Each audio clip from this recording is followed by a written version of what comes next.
తూర్పు గోదావరి జిల్లా గోపాలపురం నియోజకవర్గం వేళ్లచింతలగూడెం గ్రామంలో ఎమ్మెల్యేలు మెగా క్రికెట్ టోర్నమెంట్ అట్టహాసంగా ప్రారంభమైంది. సంక్రాంతి సంబరాల్లో భాగంగా గోపాలపురం ఎమ్మెల్యే మద్దిపాటి వెంకటరాజు మరియు R&M ఫౌండేషన్ ఆధ్వర్యంలో జరుగుతున్న ఎమ్మెల్యేల క్రికెట్ పోటీల్లో దెందులూరు ఎమ్మెల్యే చింతమనేని ప్రభాకర్ పాల్గొని క్రీడాకారులను మరింత ఉత్సాహపరిచారు. ఈ టోర్నమెంట్లో 12 మంది ఎమ్మెల్యేలు వారి టీములతో పాల్గొనడం జరిగింది. గెలిచిన టీంకు బహుమతి ప్రదానోత్సవం జరగనుంది. ఈ కార్యక్రమానికి ముఖ్య అతిథిగా హాజరైన దెందులూరు ఎమ్మెల్యే చింతమనేని ప్రభాకర్ మాట్లాడుతూ సంక్రాంతి అంటే పల్లె పండుగని, పండుగ సందర్భంగా ఇటువంటి క్రీడలు ఆడటం వల్ల మానసిక ఉల్లాసంతో పాటు ఆరోగ్యపరంగా మేలు జరుగుతుందని అన్నారు. ఈ టోర్నమెంట్ నిర్వహిస్తున్న గోపాలపురం ఎమ్మెల్యే మద్దిపాటి వెంకటరాజును ఆయన అభినందించారు.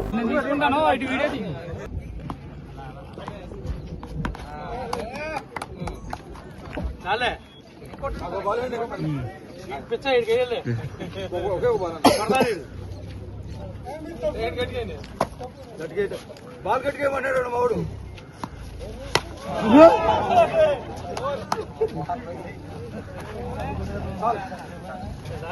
ఈ బాల్ తగిలేమవుతా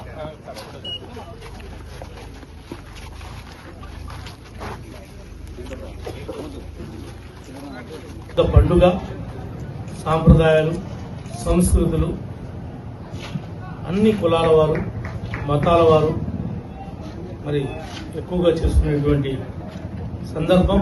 అలాంటి సంక్రాంతి పండుగని మన ఎమ్మెల్యే గారు మద్దిపాటి వెంకటరాజు గారి యొక్క నాయకత్వంలో R&M చారిటబుల్ ట్రస్ట్ ద్వారా మధు గారు ఇంకా గ్రామంలో ఉన్నటువంటి కూటమి నాయకులు, వైఎస్ఆర్ పార్టీ నాయకులు అందరూ కలిసి చేస్తున్నటువంటి ఈ పండుగని ప్రత్యేకంగా ప్రతి సంవత్సరం కూడా మన సొంత గ్రామం వచ్చి మన నియోజకవర్గంలో అన్ని గ్రామాలని వదిలిపెట్టి ఎమ్మెల్యే గారు కూడా ఇది ప్రెస్టేజ్గా ఈ కార్యక్రమాన్ని సక్సెస్ చేయడం మరి ఎంతో శుభపరిణామం. ప్రతి వారు ఈ యొక్క మ్యాచ్లో పాల్గొన్నటువంటి వారందరికీ కూడా హృదయపూర్వకంగా న్యూ ఇయర్ శుభాకాంక్షలు. ఓడిన వారు కూడా ఏదో ఒక రోజు మనస్ఫూర్తిగా గెలవాలని కోరుకుంటున్నాం. గెలుస్తారు.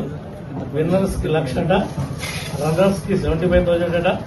అదేవిధంగా థర్డ్ ప్లేస్ లో ఉన్న వాళ్ళకి కూడా 50,000 పెట్టి మరి స్పెషల్ ప్రైజ్ బాగా బెస్ట్ ప్లేయర్లకు కూడా, బౌలర్లకు కూడా మరి పెట్టి ఉంటారు. వాళ్ళందరికీ కూడా మా యొక్క అభినందనలు తెలియజేస్తున్నాం. ఇలాంటి సంక్రాంతి సంబరాల్లో మమ్మల్ని కూడా ఆహ్వానించి దీనిలో భాగస్వాములు చేసినటువంటి ఎమ్మెల్యే గారికి, మధు గారికి, ముఖ్యంగా వేళ్లచింతలగూడెం గ్రామ పెద్దలందరికీ కూడా, కమిటీ వారందరికీ కూడా హృదయపూర్వకంగా ధన్యవాదాలు తెలియజేస్తున్నాం. Thank you.